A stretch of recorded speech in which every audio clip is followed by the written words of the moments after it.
네, 반갑습니다, 여러분. 초명입니다. 제가 오늘 가지고 온 주제는 사화하고 오화, 그리고 해수와 자수는 특별하다입니다. 이 지지에 있는 간지들이죠. 사화, 오화, 해수, 자수. 근데 왜 특별하냐? 얘네들이 채용론이라고 해가지고요. 실제로 음양이 쓰이는 양상이 좀 달라요. 내가 몸으로 타고난 음과 양의 그 기운이 있을 거잖아요. 근데 그게 실제로 발현되는 것과 완전히 다른 게 이 사화, 오화, 해수, 자수입니다. 이게 뭔 소리냐 하실 건데 조금만 기다려주세요. 제가 지금 사주명리 초급반을 진행을 하고 있어요. 근데 이 초급반을 진행하면서 수강생분들에게 뭐라고 가르쳐드렸냐? 천간에 병화가 있잖아요. 이 병화하고 지지에서 같은 기운이 뭐냐라고 했을 때 저는 사화라고 가르쳤습니다. 왜? 병화의 음양이 뭐예요? 양이죠, 양. 얘는 양화죠. 근데 지지에서 사화는요, 지장간이 어떻게 되죠? 지지에서 사화가 지장간을 보면 무토, 경금, 병화잖아요. 그래서 수업 때 제가 설명을 하면 병화가 지지로 내려온 게 사화다라고 설명을 합니다. 그러면 여기서 또 하나 더 해볼게요. 천간 중에 정화가 있죠. 얘는 음화죠. 근데 지지에서 천간에 있는 정화가 지지로 내려오면 뭐가 되죠? 오화가 됩니다. 왜? 오화의 지장간이 어떻게 돼요? 병화, 기토, 그리고 정화죠. 그러니까 오화의 정기가 정화이기 때문에 천간에 있는 정화가 땅으로 내려오면 지지의 오화가 된다고 제가 설명을 드려요. 전부 다 해볼게요. 천간에 있는 임수는 양수입니다. 지지로 내려오면 뭐가 되죠? 해수가 돼요. 왜? 해수의 지장간이 무토, 간목, 임수죠. 천간에 임수가 지지로 내려오면 해수가 됩니다. 이해되시죠? 그러면 천간에 개수는요? 얘는 음의 수입니다. 지지로 내려오면 자수가 돼요. 자수의 지장간은 임수하고 개수죠. 그래서 천간에 있는 개수는 지지로 내려오면 자수가 됩니다. 여기까지는 다 이해하실 거예요. 근데 이제 사람들이 궁금해하는 게 뭐냐면 천간에 병화가 땅으로 내려온 게 제가 사화라고 했잖아요. 근데 사화는 그러면 양화여야 하는데 양화가 아닙니다. 사화는 양화가 아니고요. 음화예요. 이상하죠? 천간의 정화가 음화인데요. 제가 천간의 정화가 땅으로 내려오면 오화라고 했잖아요. 그런데 오화는 음화가 아니고요. 양화입니다. 그래서 명리학을 이제 제가 초급을 진행하고 있다고 했는데 다른 데서 더 열심히 공부를 하려고 책을 사서 읽으시는 제 수강생분들이 초명 선생님한테는 천간의 병화가 땅으로 내려오면 사화라고 했는데 그러면 사화가 양화가 돼야 되는데 왜 음화지? 천간의 정화가 지지로 내려오면 오화라고 했는데 그러면 오화가 음화여야 하는데 왜 양화지? 이게 너무 이상하다. 잘못된 거 아니냐. 뭐가 맞는지 모르겠다. 라고 하시더라고요. 여러분 이거 답변할 수 있으세요? 천간에서 병화는 사화와 같습니다. 천간에서의 정화는 지지에서 오화와 같습니다. 천간에서의 개수는 지지에서 자수와 같고요. 천간에서의 임수는 지지에서 해수하고 똑같습니다. 어렵죠? 그래서 지장간 여기 적어드렸잖아요. 지장간. 이 자수가 양수로 쓰이고요. 해수는 음수로 쓰여요. 천간에 있는 임수가 지지에서는 해수하고 같은데 임수는 양수인데 왜 지지에서는 음수지? 이게 좀 헷갈릴 겁니다. 방금 제가 적은 걸 명확하게 이해하실 수 있게끔 이미지를 하나 만들어 왔습니다. 이 병화가 왜 사화와 똑같다고 했냐? 이 사중에 정기가 병화잖아요. 그러니까 천간의 병화가 내려오면 사화가 됩니다. 천간의 정화가 내려오면 지지에서는 오화가 되고요. 천간의 임수가 지지로 내려오면 해수가 됩니다. 천간의 개수가 지지로 내려오면 자수가 돼요. 이 지장간을 보시면 이건 바로 이해가 될 겁니다. 근데 왜 병사일주는 없을까요? 정오일주도 없고 임해일주도 없고 계자일주도 없죠. 그래서 사람들이 이제 이상하다고 여기는 거예요. 아마 모든 책들을 보면요. 이렇게 음과 양을 표기하고 있을 거예요. 인목은 양목이고 묘목은 음목이고 진토는 양토인데 사화는 음하고 오화는 양화라고 하는 거죠. 근데 제가 아까 병화가 땅으로 내려오면 사화가 된다고 했잖아요. 병화는 양화인데 여기는 사화가 음화라고 써있네요. 이거 잘못된 거 아닌가요? 라고 제 수강생분이 물어보셨거든요. 실제 초급 공부를 하다가 초급 수준의 명리학을 공부하다가 천간을 배우고 다음에 지지로 넘어갈 때 이 음과 양의 표기가 사화하고 오화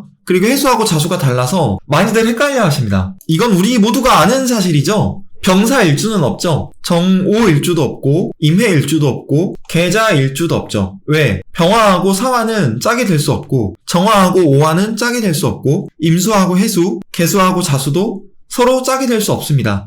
그래서 이런 일주는 존재하지 않아요. 병사일주는 없는데 병호일주는 있죠. 병호일주. 이렇게 병호일주는 성립이 되죠. 근데 이상하죠? 아까 제가 분명히 그랬잖아요. 천간에서 병화가 땅으로 내려오면 사화인데 사화가 그러면 양화가 돼야 될 것 같은데 왜 음화로 쓰이냐고. 이거 이상하지 않으세요? 천간에서 정화가 땅으로 내려오면 오화가 됩니다. 그런데 정화는 음의 화잖아요. 그런데 오화는 실은 양화로, 몸이 양화로 돼 있거든요. 그러니까 이 병화하고 오화가 결합돼서 병호일주가 있는 거죠. 제가 일주들 이미지를 좀 가지고 와볼게요. 병호일주는 있죠? 정사일주도 있고 임자일주도 있고 계일주도 있습니다. 이 병화가 오화랑 결합이 되죠. 정화는 사화랑 결합이 되고 임수는 자수랑 결합이 되고 계수는 해수랑 결합이 됩니다. 그래서 우리가 병호일주, 정사일주, 임자일주, 계일주가 있다라는 걸 다 알아요. 근데 보면 전기가 달라요. 이거 이상하지 않으세요? 왜냐? 오늘 주제인데요. 사화하고 오화하고 해수하고 자수는 흔히 말하면 몸뚱아리하고 그 쓰임새, 이걸 체라고 하고 얘를 용이라고 합니다. 정리하면 사화, 오화, 해수, 자수는 체용이 다르다. 그렇기 때문에 천간하고 지지의 음과 양이 좀 다르게 결합을 해요. 그럼 여기서 체용론이라는 게 뭐냐? 과연 뭐냐? 체용론.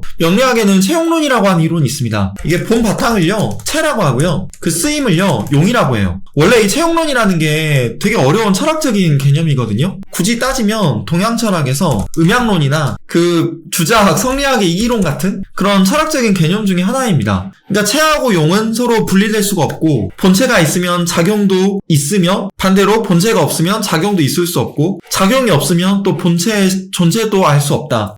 그런 철학적인 개념이거든요. 그러니까 이게 본체하고 그 작용 쓰임새가 실은 서로 상호 보완적이라는 거예요. 뭔가 대립의 관계로 보는 게 아니고요. 그러니까 예를 들면 좀 머리 아프실 수도 있는데 이기론에서 이는 뭔가 우주의 원리, 그리고 기는 변화 양상, 그리고 불교가 있다고 하면 불교도 물론 인도 불교, 중국 불교, 태국 불교, 티베트 불교, 우리 한국, 일본 불교가 다 조금씩 다르긴 한데 나라마다 다르기는 한데 굳이 체용론으로 따지면 법신, 이게 최고요. 화신이 용입니다. 예를 들면 인도의 그 전통적인 종교 있죠. 보면은 그 절대 신들이 막 화신으로 태어나잖아요. 힌두교를 보면. 그리고 이제 뭐 도교로 들어가면 이제 체를 도로 보고 용을 덕으로 보고 이랬는데 이제 이거 자연의 본질하고 작용을 논했던 거죠. 어쨌든 저는 철학을 전공했던 사람이 아니라 이 정도로만 설명을 드리고 체용론에 대해서 그냥 정의를 하면 실제 가지고 있는 그 본질하고 쓰임새가 완전히 다르다는 거예요.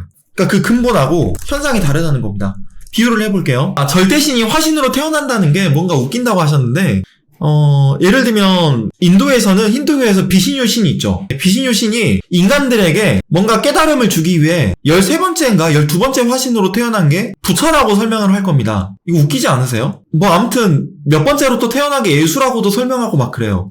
그래서 인도에 기독교를 전파하기가 상당히 어렵다고 합니다. 신을 설명드리면 그 신을 믿기는 믿는데 그 신이 사실 원래의 신이 있는데 그게 화신으로 다시 태어난 개념으로 받아들이기 때문에 붓다고 예수고 간에 다 절대신의 화신으로 보는 거예요. 그 체용론적인 관점으로는 그렇게 접근을 한다라는 겁니다. 근데 제가 조금 쉽게 설명을 드리면 우리나라에서 체용론을 설명드리기 가장 좋은 게 뭐냐, 저는 아파트라고 봅니다. 아파트. 이 아파트. 자, 아파트는 원래는요 주거 공간입니다. 그쵸? 이게 체예요. 그런데 실은 주거 공간으로 우리가 쓰나요? 아니죠. 투자 자산으로 쓰죠. 이게 용입니다. 그런데 또 휘발유는요, 체가 어떻게 돼요? 액체죠, 액체. 이게 체입니다. 그런데 휘발유가 불로 쓰입니다. 이게 용이죠. 이해되시죠? 그러니까 사화하고 오화하고 해수하고 자수가 체하고 용이 완전히 다르다는 거예요. 그럼 여기서 한 번 더 정리를 해볼게요. 사화하고요, 해수는 체가 음입니다. 그런데 사화하고 해수가 헷갈리는 게 뭐냐면 실제 활용될 때는 양으로 쓰인다. 이게 어려운 거예요. 그래서 천간에서 예를 들어서 병화가 있다고 하면 병화가 지지에서 뭐랑 결합을 하죠? 병화가 양화인데 지지에서는 오화랑 결합을 합니다. 오화하고 자수가, 오화가 이제 체가 양인데 실제 쓰이는 건 음으로 쓰이거든요. 그래서 여러분 병호일주가 오화가 어떻게 돼요? 십성이 겁재가 되죠. 겁재. 정사일주도 십성이 어떻게 돼요? 겁재가 되죠. 병화가 오화랑 결합을 하잖아요. 오화가 왜? 체가 뭐니까? 양이니까. 정화가 음화인데 사화랑 결합을 하잖아요. 근데 사화의 전기는 병화인데 얘는 체가 뭐다? 음이다. 그러니까 음화인 정화가 체가 사화가 음화기 때문에 둘이 결합을 하는 거예요. 이해되시죠? 근데 웃긴 게 이 오화가 십성으로는 뭐예요? 겁재고 사화도 십성으로는 겁재죠. 여러분 잘 아시겠습니다만 겁재라고 하는 십성은 천간과, 그러니까 일간과 음양이 같아야 돼요? 달라야 돼요? 달라야 겁재가 되죠. 그러니까 이건 무슨 뜻이냐? 아까 이 병화가 양화인데 오화는 실제 쓰일 때 어떻게 쓰인다? 몸뚱아리는 양인데 실제 쓰일 때는 음으로 쓰입니다. 그러니까 겁재가 되죠. 정화는 음화인데 이 사화의 몸뚱아리도 음화예요. 체는 음이에요. 그래서 결합을 해요. 그런데 이 사화가 전기를 보면 병화로 돼 있죠. 그래서 실은 쓰일 때는 뭘로 쓰인다? 양으로 쓰입니다. 그래서 정사일주의 일지가 십성으로는 겁재가 되는 거죠. 이해되시죠? 네. 그러면 하나 더. 임자일주하고 개일주가 있습니다. 임수는 양의 수죠. 그런데 이 자수는요. 몸뚱아리가 뭐예요? 양이에요. 그러니까 임수하고 자수가 결합하는 겁니다. 그런데 자수의 전기가 개수죠. 실제 쓰이는 건 뭘로 쓰인다? 겁재로 쓰인다. 개수로 쓰인다는 거예요. 그러니까 임자도 일지가 겁재가 되고 마찬가지로 개수는 음의 수죠. 그런데 해수는 몸뚱아리가 뭐다? 음입니다. 그러니까 둘이 결합을 해서 개일주가 되죠. 그런데 해수가 실제 활용될 때는 어떻게 된다? 체형이 다르기 때문에 겁재가 된다. 이해되세요? 이게 사화하고 오화하고 해수하고 자수가 특별한 이유가 됩니다. 왜? 체형론. 사화와 오화와 해수와 자수는 체와 용이 다른 놈들이기 때문이다. 이게 제 강의의 포인트예요. 네. 그러니까 병호나 정사나 임자나 개가 무시무시하죠. 왜? 일지가 겁재니까. 네. 겁재가 양인이잖아요. 그러니까 그냥 다 질러버리죠. 옛날에는 양인을 양인격이라 해가지고 되게 안 좋게 봤었죠. 일단 좀 근본적으로요. 명리학에서 제가 지금 체형론에 대한 개념을 말씀드렸는데 그러면 우리가 여러 고서들이 있잖아요. 뭐 자평진전이나 적천수나 뭐 궁통보감이나 연애자평이나 여러 가지 고서들이 있는데 이런 고서들에는 과연 체형론에 대해서 어떻게 정의가 되어 있는 거냐? 정의가 안 돼 있어요. 이 적천수에 체형론이라고 하는 아주 짧은 파트가 있습니다. 그런데 거기서는 체는 원국인데 용은 용신이다 라고만 짧게 그냥 설명을 하고 있거든요. 이게 끝이에요. 고서에서는 언급된 게 이거밖에 없습니다. 근데 제가 개인적으로 이제 자평진전 읽으면서 격국이론을 공부하다가 이제 원국의 어떤 틀, 기세를 딱 규정하는 게 격국이잖아요. 이 격국을 보고 이거는 일종의 체에 해당되겠다. 원국을 보고 설명하는 거니까. 이런 개념은 제가 갖고 있었거든요. 근데 이 비슷한 개념이 적천수에 나와 있더라고요. 그런데 학파마다 이 체와 용에 대한 개념적 정의가 완전히 다릅니다. 이 체와 용에 대한 정의가 많이 달라요. 네. 그래서 이 철학적으로 깊이 들어가면 머리가 터집니다. 그래서 아까 제가 이기론, 뭐 불교, 도교, 뭐 힌두교 이렇게 꺼내가지고 체형론에 대한 그냥 철학적인 관점이 어떻게 다른지 말씀을 드렸는데 그냥 다시 원론으로 들어가서 사화하고 오화하고 해수하고 자수가 왜 체하고 용이 다르냐 여기 대해서 좀 말씀을 드릴게요. 일단 명리학을 공부하시는 분들이 가지고 있는 가장 큰 오해 중에 하나가 뭐냐면 음과 양에서 오행으로 확장이 되고 여기에서 천간하고 지지로 또 확장이 됐다라고 생각하시거든요. 근데 사실은 그렇지 않습니다. 이거는 팩트가 아예 잘못된 거예요. 왜? 천간하고 지지는 우리가 간지라고 하잖아요. 요거는 갑골문이 등장했던 거의 기원전 한 2000년경 그때가 이제 언제냐면 이제 하나라, 상나라, 주나라 이 고대 국가죠. 중국에. 물론 이 하상 주나라가 기원전 2000년경에 등장했다라고 보는 게 대다수이긴 한데 학자에 따라서 기원전 1900년경이라고 하는 분도 있고 조금씩 다를 수 있습니다. 근데 이 하나라, 상나라, 주나라 때부터 갑골문이 존재를 했었어요. 그게 그냥 간지로 쓰였거든요. 그러다가 후대에 음양 오행 이론하고 간지들이 결합해가지고 명리학이 더욱 체계화가 된 거죠. 이 천간하고 지지는 원래는 그 달력, 시간 이걸 나타내는 체계로 존재했던 거거든요. 이거는 원래 따로 있었고 후대의 음양 오행 이론이 생겨나면서 이게 이제 결합이 된 겁니다. 근데 이 당시에도 사람들은 예를 들면 간지가 우리가 천간이 있고 지지가 있잖아요. 천간은 하나의 오행이 뭐 하나씩 결합이 됐다라고 다 생각을 했어요. 근데 지지는 여러 오행이 섞여 있다라고 봤습니다. 이게 지지에 대해서 일단 문헌상 최초로 등장하는 게 그 BC 2세기경에 나온 그 회남자라는 이제 명리학 고서가 있거든요. 거기에 지지가 처음 언급이 돼요. 어쨌든 지지라는 개념이 처음 등장했을 때 이 지지라는 놈이 천간에 있는 놈들이 내려와서 구성을 하고 있다라는 건 사람들이 알고는 있었는데 이게 얼마만큼의 비중을 두고 이게 구성이 된 거냐 여기에 대해서는 사람들마다 생각이 좀 달랐거든요.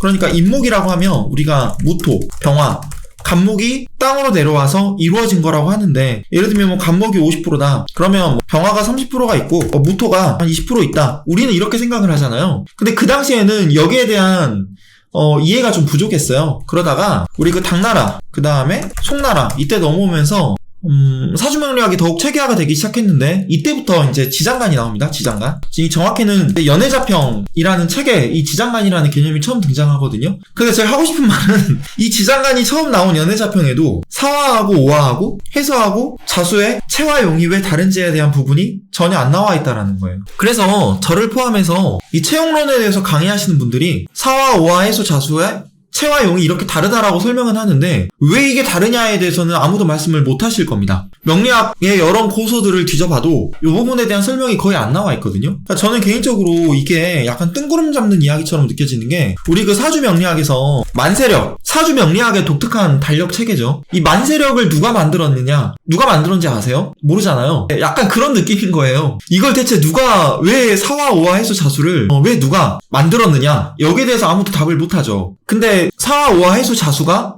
왜 체와 용이 다르게 된 거냐? 여기에 대해서도 답을 하기가 쉽지 않다라는 겁니다. 근데 저는 사화하고 오화하고 해수하고 자수가 왜 다른지에 대해서 그냥 고민을 좀 해봤어요. 이건 제 생각입니다. 제 생각. 일단 사화는요, 지지에서 가장 양기가 강한 간지입니다. 그래서 양지기라고 불려요. 사화는 양이라고 불립니다. 양이 6개가 쌓여있다라는 거예요. 그만큼 양기가 강하다는 겁니다. 지지에서 가장 양기가 강한 놈이 사화입니다. 사화가 동물로 하면 뭐예요? 뱀이죠. 뱀을 좀 생각해 보시게요. 저는 어렸을 때 중학생 때쯤인가? 그 할머니 할아버지가 지금도 무주 진안 장수 그 전북에 있는 무진장 그쪽에 살고 계시는데 거기 이제 강이 있어요. 작은. 근데 거기를 제가 산책길을 걷는데 진짜로 그 꽃뱀 있죠. 꽃뱀이 그 약간 알록달록한 뱀이 와 물을 위를 헤엄치면서 샥 지나가는 걸 봤는데 소름이 돋더라고요. 무슨 얘기냐? 이 뱀이라는 놈이 동물로는 사화잖아요. 사화. 간지로는 사화인데 얘가 양기가 얼마나 강하냐? 다리가 없습니다. 그래도 자유롭게 움직여요. 그리고 심지어 양기가 얼마나 강하냐면 물 위를 자연스럽게 헤엄칩니다.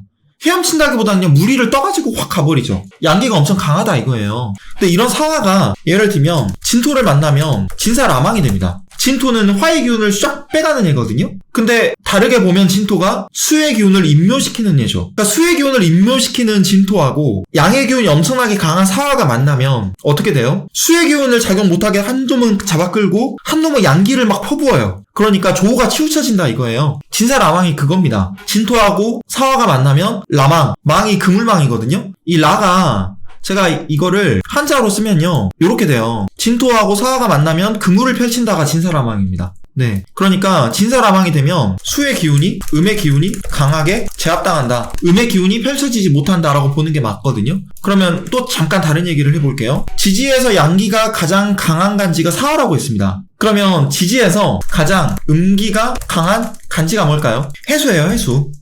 해수는 유금입니다. 그래서 해수를 유금직이라고 해요. 이 해수가 음의 기운이 6개 쌓여있는 겁니다. 6개. 그 주역에서 보면 효를 음과 양으로 나누잖아요. 그게 6개 쌓여있는 거예요, 음이. 그러니까 지지에서 가장 음의 기운이 강하다라는 게 해수입니다. 그럼 해수가 뭐랑 만나면 또 천라제망이 되죠? 술해천문. 이게 뭔 소리냐? 한자를 제가 좀 적어볼까요? 헷갈리시니까. 자, 해수가 음의 기운이 가장 강하다고 했습니다. 술토는 화의 기운을 임묘시키는 간지죠. 한 놈은 화의 기운을 잡아 끌어요. 그런데 해수는 음의 기운이 엄청 강해요. 그럼 어떻게 돼요? 술해천문이 형성되면 화의 기운이, 양의 기운이 강하게 제압당한다 라는 게 술해천문입니다. 이해되시죠? 그러니까 이게 술해천문하고 진사라망의 원리예요. 그러니까 얘네들이 있으면 원국의 조우가 막 시소처럼 왔다 갔다 한다는 겁니다. 근데 뭐 제가 술해천문이나 진사라망을 우리가 천라지망이라고 하는데 천라지망이 형성이 되면 조우가 한쪽으로 치우친다. 근데 이게 하늘이 그물을 펼쳐서 막 나를 가두고 내 기운을 못 쓰게 하고 나쁜 쪽으로 막 그러는 게 아니고요. 이거는 형성이 되면 세속적인 영역 대신에 눈에 보이지 않는 세계에 대한 관심이 커진다 이렇게 보는 게 맞아요. 그래서 천라지망에 되어 있는 분들은 뭐 영성, 종교, 철학 요런 그러니까 이게 다 형이상학이죠. 그러니까 명리학 공부 같은 거 하시면 좋습니다. 요런 영역의 공부를 할 때 큰 성과를 낼 수 있다. 그래서 천라지망을 하늘이 나를 괴롭히려고 막 그물로 가둔다 이렇게 보시면 안 되고요. 나쁘게 보시면 안 돼요. 자, 이건 나중에 그냥 다른 시간에 좀 자세히 다루는 걸로 할게요. 그런데 제가 왜 지금 채용론에 대해서 말씀드리겠다고 해놓고는 무슨 천라지망으로 또 넘어가냐 할 수 있죠. 자, 다시 원론으로 또 돌아오겠습니다. 다 연결돼요. 사화가 양기가 가장 강하다라고 제가 했습니다. 이 사화가 시간이 몇 시예요? 사시가 오전 9시 30분부터 오전 11시 30분까지죠. 이게 양기가 가장 강하다라고 하는 겁니다. 이론적으로는. 근데 실제 그럴까요, 여러분? 저는 사화가 가장 양기가 강하다고는 하는데 이론적으로 실제 우리 인간이 느끼기에는 저는 오시가 더 강하다고 봅니다. 왜? 실제 오시가 더 뜨겁다고 우리가 느끼고요. 햇볕이 더 따가워요. 오시는 11시 30분부터 1시 30분까지죠. 오후. 그쵸? 그러면 왜 이런 왜곡이 발생해요? 지구가 공전을 합니다. 자전도 합니다. 게다가 타원형으로 생겼어요. 그래서 원래 이제 균시차라고 해가지고 실제 우리가 쓰고 있는 시간이 잘 안 맞아요. 실제 태양이 떠 있는 그 시간하고 우리가 시계로 보는 시간이 약간 안 맞습니다. 균시차가 발생해요. 그러니까 하고 싶은 말은 하늘과 땅의 시간에는 일종의 왜곡현상, 지체현상이 있다라는 겁니다. 또 논의를 이어가 볼게요. 1년 중 가장 어두운 날이 언제죠? 동지입니다. 동지. 그러니까 12월 25일이에요. 서양에서도 이걸 알고 있었어요. 그러니까 예수님이 탄생하신 날을 12월 25일로 잡은 겁니다. 왜? 가장 음의 기운이 강한 날이니까 곧 새로운 희망이 솟아오른다 이거죠. 우리나라 사람들도 우리 동양에서도 동지가 가장 음의 기운이 강하고 어두운 날이라는 걸 알고 있어요. 음의 기운이 가장 강하다는 건 뭐냐? 양기가 이제 막 솟아오르려고 하는 시간이다라는 뜻이죠. 근데 여러분, 우리가 사주명리학을 가지고 연도를 잡을 때 입춘으로 그 사람이 태어난 시간을 잡나요? 아니면은 동지로 그 사람이 태어난 시간을 기준으로 잡나요? 입춘이죠. 입춘 세수설을 우리가 쓰잖아요, 보통. 그러니까 지금 을사년이 언제 시작되냐? 이거 2월 4일인가요? 5일인가요? 제가 이거 시간을 좀 봐야 될 것 같은데 절기를 나눌 때 입춘이 돼야 우리가 1년이 시작된다라고 보죠. 그쵸? 왜 그런지 아세요? 이론적으로는 동지가 2월 3일이군요. 이론적으로는 동지가 가장 음의 기운이 강한 건 알아요. 그래서 그걸 기준으로 삼아야 된다라고 하는 명리학자들이 아주 소수지만 있습니다. 근데 지금 우리가 쓰는 거의 99% 이상의 사주 명리학자들은 입춘 세수설을 바탕으로 해서 그 사람의 연도를 잡고 있죠. 그럼 무슨 얘기냐? 1년이라는 시간 단위에서도 천간, 그 지지의 시간적, 공간적 왜곡, 지체 현상이 발생한다라는 뜻입니다. 그러면 하루라는 단위에서도 이런 왜곡 현상이 일어나지 않을까라는 게 제 생각이에요. 그러니까 아까 그랬잖아요. 양기가 가장 강하다고 했는데 실제 우리가 피부로 느낄 때 양기가 가장 강한 시간은 오시죠. 오시. 그러니까 오화가 태양이 가장 높이 떠가지고 약간 개점 휴업의 느낌을 자아내는 거예요. 밥을 먹을 때 왜 오시에 먹는지 아세요? 제일 피곤하니까. 농사를 아침부터 짓다가 태양이 가장 높이 떠올라요. 그러니까 이제 밥 먹어야겠다고 쉬는 거죠.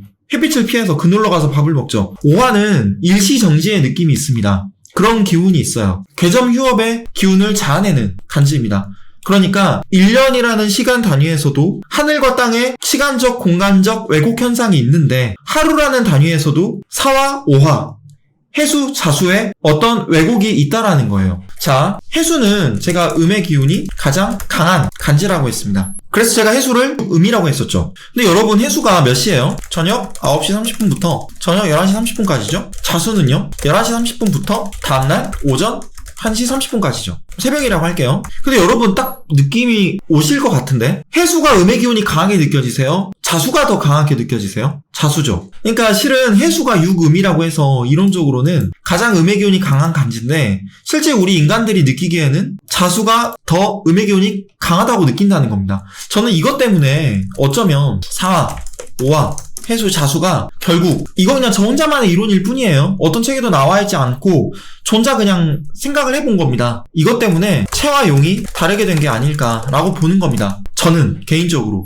아님 말고요. 전 어쨌든 명리학을 가지고 계속 연구를 하는 사람이라 혼자서 그냥 이런 망상이든 상상이든 이런 좀 생각을 해봤습니다. 그래서 제가 사화하고 오화하고 해수하고 자수는 채와 용이 다르기 때문에 다른 애들하고 다르게 좀 특별한데 약간 지체 현상이 있는 거고 결국 그 천간과 지지의 지체 왜곡 현상 때문에 사화하고 오화, 해수, 자수가 채와 용이 다르게 된 게 아닌가라고 혼자 생각에 생쇼를 해봤습니다. 아님 말고요. 네. 근데 이 채용론이 실은 저는 명리학의 중급이나 고급에 해당되는 내용이라고 보거든요.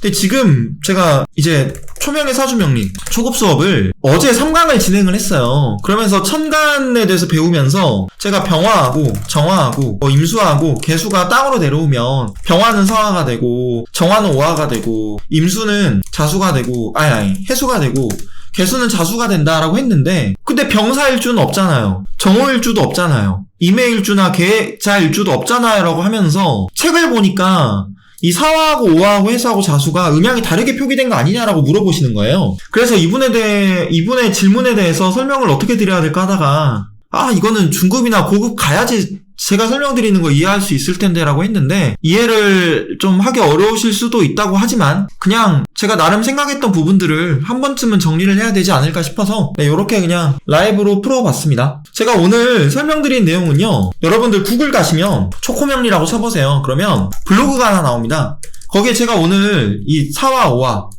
해수 자수는 특별하다라는 제목으로 이 채용론에 대한 글을 한 편 올렸어요. 요걸 보시면 제가 오늘 지금 유튜브로 설명하고 있는 내용 그대로 제가 글로 바꿔가지고 포스팅 올린 걸 보실 수 있을 거거든요. 공부를 좀 깊이 있게 하려고 하는 분들 계신다면 제가 쓴 블로그 글을 읽어보시면 좋겠습니다. 제가 오늘 준비한 강의는 여기까지고요. 남은 시간 모두 편히 쉬시고요. 그러면 인사드리고 전 물러가겠습니다. 안녕히 계세요.